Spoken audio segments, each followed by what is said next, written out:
Здравейте! Това видео е за Viral.bg. В него ще разберете защо спират нашите любими сериали.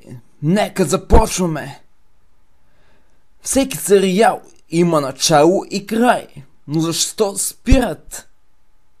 Точно когато не очакваме защо се получава така.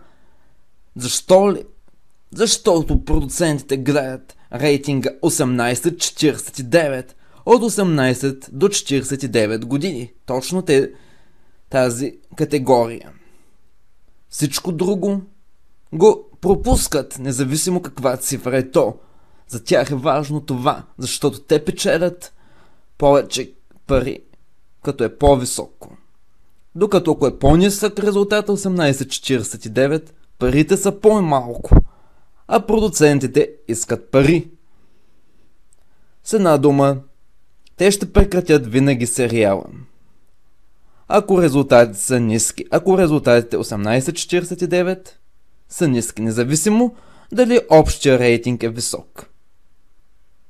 Това видео беше за Viral.bg.